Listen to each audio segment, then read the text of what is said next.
জানাজার নামাজে 5টি তকবীর হলে করণীয় কি? নিম্নে 4টি, ঊর্ধ্বে 9 তকবীর দিয়ে জানাজার নামাজ পড়া যায়।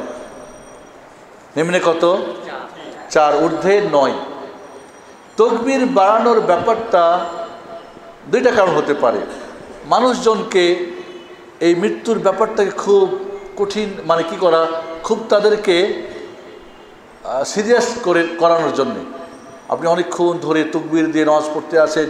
মানুষজন জানাজার নামাজেই মৃত্যুটাকে স্মরণ করানোর জন্যে, মৃত্যুর ব্যাপারটাকে মানুষের কাছে গভীরে নেওয়ার জন্যে হতে পারে এক। দ্বিতীয়ত হয়তো যে ব্যক্তি যার জানাজা করতেছেন তিনি হয়তো একজন গুরুত্বপূর্ণ ব্যক্তি। গুরুত্ব বলতে ধর্মীয় দিক থেকে, আপনাদের দুনিয়ার দিক থেকে না। এই জন্য তার তকবীর বাড়াচ্ছেন। দুইটা কারণেই জায়েজ আছে তকবীর বাড়ানো। প্রথম তকবীরে আপনি আউযুবিল্লাহ বিসমিল্লাহ বলে সূরা ফাতিহা এবং একটা সূরা মেলাবেন। দ্বিতীয় তকবীরে কি? দুরূদ ইব্রাহিম। তৃতীয় তকবীরে কি? আল্লাহুম্মা ফিরলি, আল্লাহুম্মা ফিরলাহু ওয়ারহামহু, আল্লাহুম্মা ফিরলি হাইয়িনা মাইয়িতিনা। চতুর্থ তকবীরে কি? আপনি আরও দোয়া আছে, মাইয়েতের জন্য দোয়া আছে না? আল্লাহুম্মা ফিরলাহু ওয়ারহামহু একটা দোয়া, আল্লাহুম্মা ফিরলি হাইয়িনা মাইয়িতিনা, দুই তকবীর বাড়িয়ে দেন। এবং ওলামারা বলছেন যে যখন আপনি সালাম ফেরাবেন, যে তকবীর শেষ, সেই তকবীর দেওয়ার পরেও ছোট্ট দোয়া পড়তে পারেন। দেখুন, আল্লাহ রাব্বানা, আমি এখন সালাম ফেরাবের আগে বললাম আল্লাহ রাব্বানা আতিনা ফিদ দুনিয়া হাসানাহ ওয়া ফিল আখিরাতি হাসানাহ ওয়া কিনা আযাবান্নার। আসসালামু আলাইকুম ওয়া রাহমাতুল্লাহ। ও আমাদের তো দুই দিকে, তাই নাকি? আসসালামু আলাইকুম ওয়া রাহমাতুল্লাহ। কাজে আপনি জানাজার যে দোয়াগুলো সেগুলো পড়তে পারেন। এছাড়াও বাইরেও আপনি মায়েতের জন্য দোয়া করতে পারেন।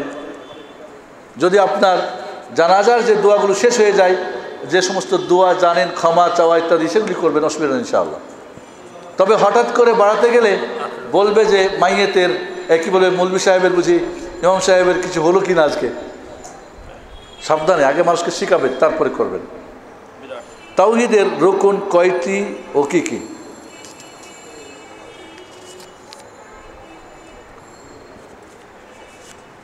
দুধ যদি এর মধ্যে একটু, গাভী থেকেই তো দুধ আসে, আসে না? আসে না? গাভী থেকেই তো কি গোবর আসে বা পেশাব আসে। দুইটা একসঙ্গে করলে কি হয় বলেন তো? নষ্ট হয়ে যায়, নষ্ট হয়ে যায়। 10 মণ দুধে যদি ওই গাভীরই 2 ফোঁটা পেশাব বা গোবর পড়ে, নষ্ট হয়ে যাবে। ঠিক না বেঠিক? তাহলে তাওহীদ এর রুকন জিজ্ঞেস করতেছে আপনি, তাওহীদের রুকন কয়টি? রুকন কাকে বলে আপনি কি জানেন? আমি খুব আশ্চর্য, আমার দেশের মানুষ জিজ্ঞেস করে এটা নফল না সুন্নত। আমি নফল সুন্নত বুঝেন আপনি? তাই না, তো জিজ্ঞেস করছেন কেন? আগে জিজ্ঞেস করেন যে নফল এবং সুন্নত কাকে বলে, তারপরে বুঝে না জিজ্ঞেস করবেন এবার নফল না সুন্নত। রুকন কাকে বলে? কে বলবেন রুকন কাকে বলে? নামাজে কয়টা রুকন আছে বলেন তো? নামাজে রুকন কয়টা? 14টা। ওয়াজিব কয়টা? 8টা। সুন্নত কয়টা? 50-এর অধিক। কি 9টা? 14টা রুকন কে বলবেন বলেন?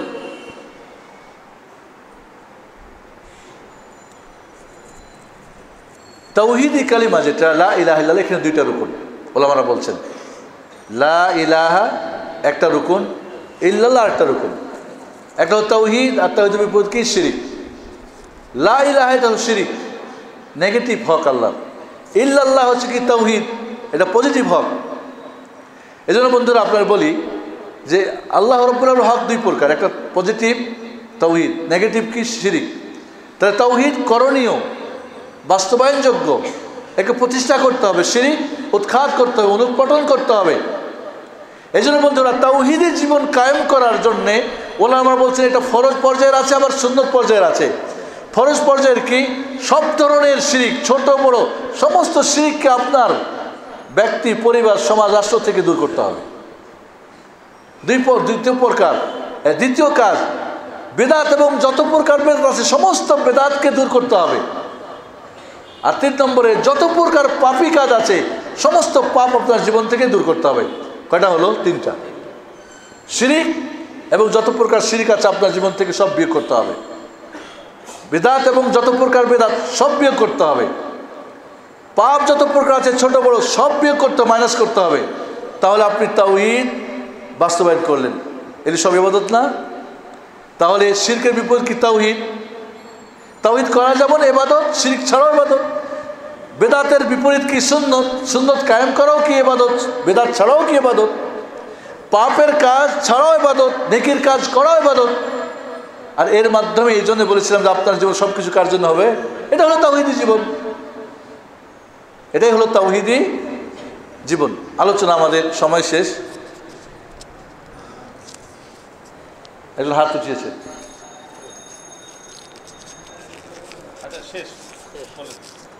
জি, ওয়ালাইকুম আসসালাম।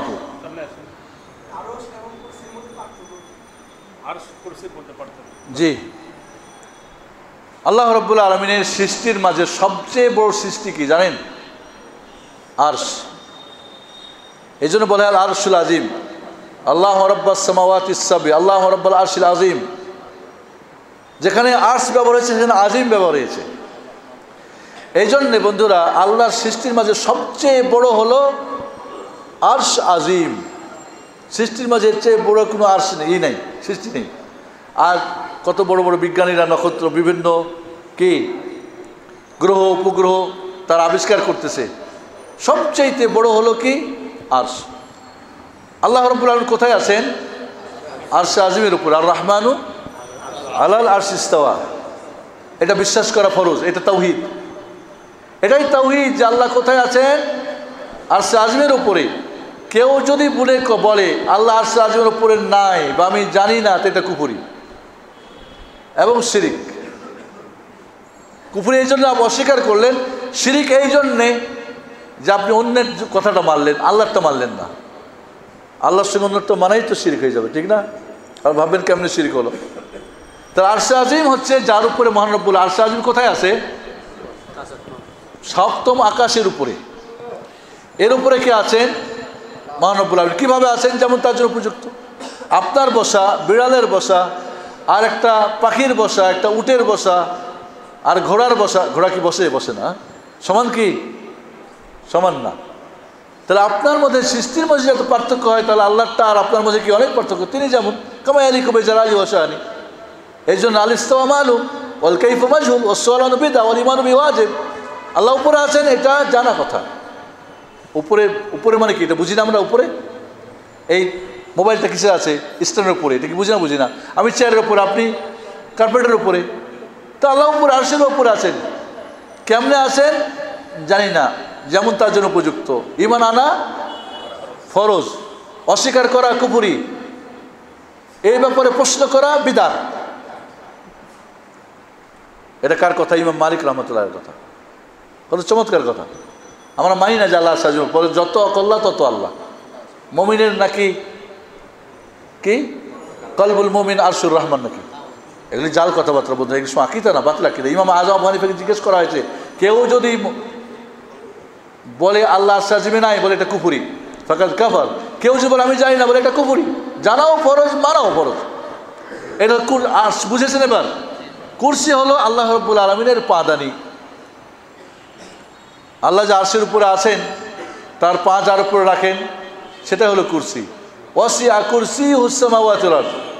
কুরসিটা অনেকে সিংহাসন অনুবাদ করে, অনেকে চেয়ার করে, না, এটা ভুল অনুবাদ। সিংহাসন মানে কি আরো ছোট ছোট আসন আছে? অনেকে আরশে আজিম অনুবাদ করে কি সিংহাসন। সিংহাসন মানে কি? সিংহ মানে কি সবচেয়ে বড় আসন? এর মধ্যে ছোট ছোট আসন আছে আরো? না, আল্লাহর আসন একটাই। ওই আসনের সঙ্গে আপনার কোনো আসনের কারোর কোনো তুলনা করা যাবে না। তাহলে কুরসি হচ্ছে সঠিক মতে মহান রব্বুল আলামিনের পাদানি, যাতে তিনি পা রাখেন। কীভাবে রাখেন? কুরসি কেমন দেখি নেই, আল্লাহ মহান জানেন।